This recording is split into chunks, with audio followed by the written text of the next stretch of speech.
It's all part of the process. So you've had a few restarts throughout your professional career, and now that you're returning back to Vegas and Apex, where you got your first UFC contract, how much of this do you feel is a restart for you, or are you building on any lessons you learned from the DQ win against Vargas?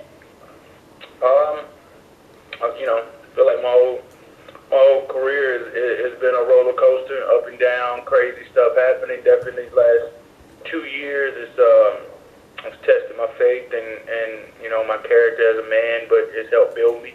It's helped build me as a man. It's helped build me as a warrior. And that last fight, looking back at it, I felt great going into the fight. Had a good camp, good weight cut. Felt light in the fight. A couple things went wrong, but you can never predict what happens in a fight. And the DQ count, I was getting up like I always get up, used the underhook.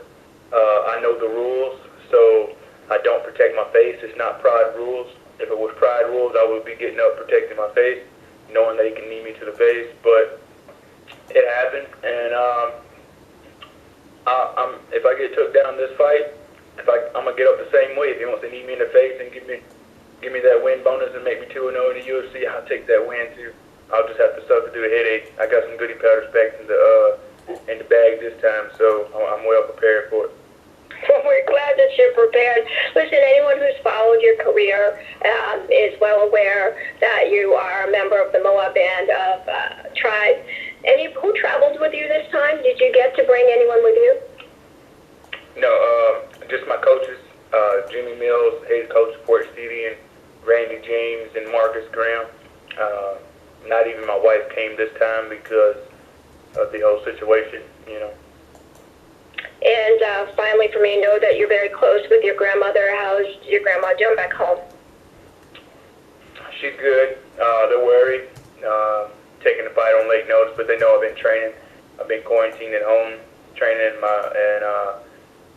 my backyard, in the woods, in the roots where I grew up, in the reds, and I have a lot of people been coming out training with me. We opened up the gym at Port City this week and got a lot of rounds in. As soon as I took the fight Wednesday, and my grandma, she's never watched the fight, but she can't take it, but she believes in me, Appreciate it. Thank you. Yes, ma'am. And we will take the next question from Danny Segura with MMA Junkie. Danny, please go ahead. Hey, Brok, given the circumstances of your last bout, do you almost see this fight as your real UFC debut, given the fact that, you didn't get to show much in the other fight? Yeah, in a way. I got to, this is my redemption fight,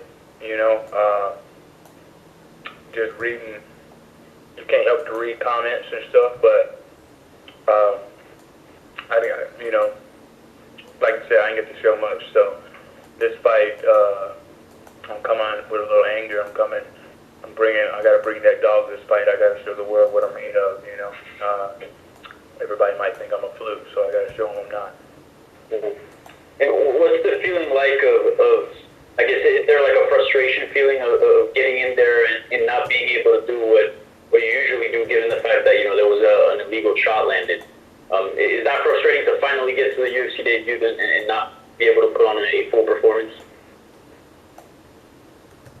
Yeah, even though good I felt like something was gonna happen eventually. It was either gonna be my first or later on in my career, some crazy stuff's gonna happen. So I look at it this way: go ahead and get that crazy stuff over early, right? Yeah, that's true. And you expressed interest in rematch following the fight. Is that still something that's in your mind? I know you have a fight this Saturday, but is that still something you'd want to run back at some point? The way I'll fight Rodrigo Vargas if they give us pride rules. Okay. And this is going down at the Apex. You fought there obviously with the Contender Series in the smaller cage. Is there an actual tangible difference between the two as far as the effects that it can have on a fight? Talking about the difference between the cage? Yeah, like fighting in a smaller cage, does it actually influence the way a fight goes down, and do you have to adjust to that?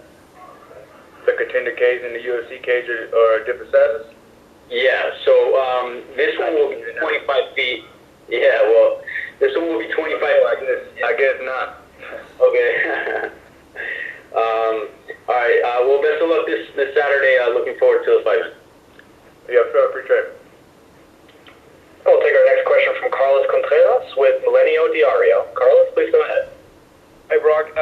Did Rodrigo apologize after what happened? I mean, I saw you talk to him a lot. And what did he tell you?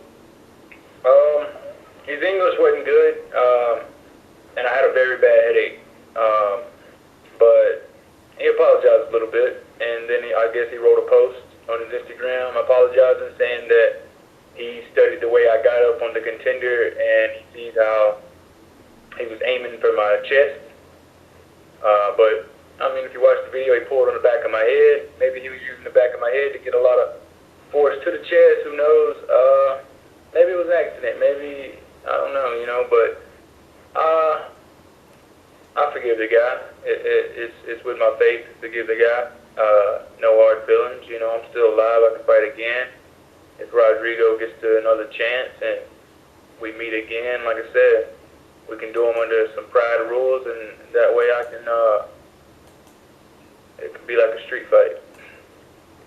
And then we ain't gotta apologize for what happened. Thank you. And we will take our next question from Mike Heck with MMA Fighting. Mike, please go ahead.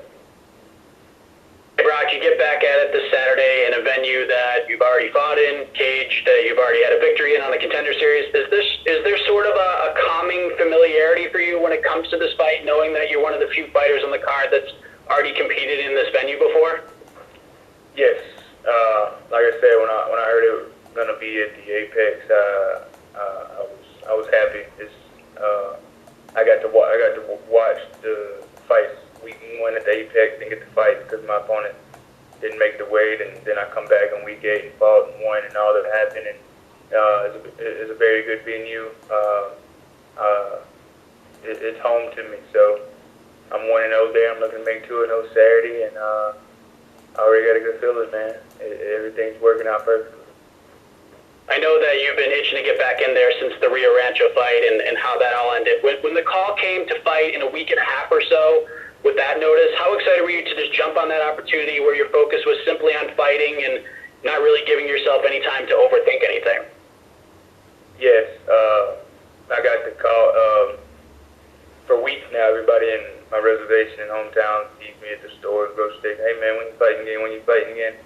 I've been telling them like June or July is what I was thinking, and then something come to me the last week and was like, just say any day now. So I just been telling people for the last couple of days, any day now, and then Wednesday, my manager Abe hit me up and said, May 20th, 10 days, you want it?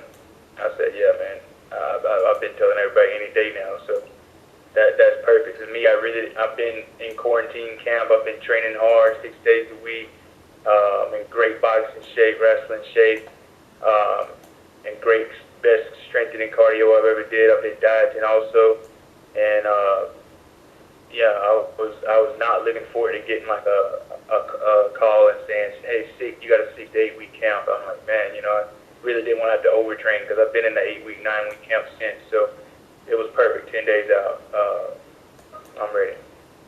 How do you feel you match up stylistically with Roosevelt? He's been in the UFC, coming off the Contender Series like yourself. He's got some wins. He had the loss to Vince Pichel, but bounced back with a nice win in Moscow. How do you like the matchup from a stylistic perspective? I love it, man. He likes to box a little bit. He moves good and decent. I like to box. He doesn't do good with wrestling pressure and boxing pressure going backwards. So I'm itching to show some of my wrestling in this fight. I see that's his weakness. And of course, I'm going to bring the hand. So it's a great matchup for me. And, he's got bout money wrote on his chest. So if he wants bout money, let's see if he'll bring the fight. And let's meet in the middle, and let's both get 50K, or one of us get 50K. Because I'm about that money, too, even though I ain't got tags on me. It's interesting you say that because I spoke to Roosevelt last week, and he said normally he likes to have 6 weeks or so to prepare for a fight, but he felt like this would be a basic fight for him. He knows you're a really good boxer, and he says he has all the answers for that. How do you respond to that notion from your opponent this weekend?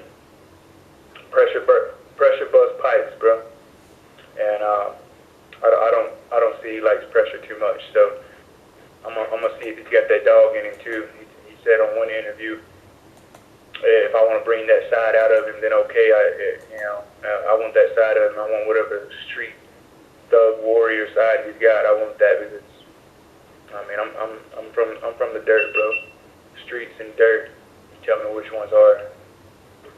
Thank you, Brok. All the best to you on Saturday. Thanks so much, Brok. That's all the time we have for you. You are good to go, sir. Yes, sir. Thank you.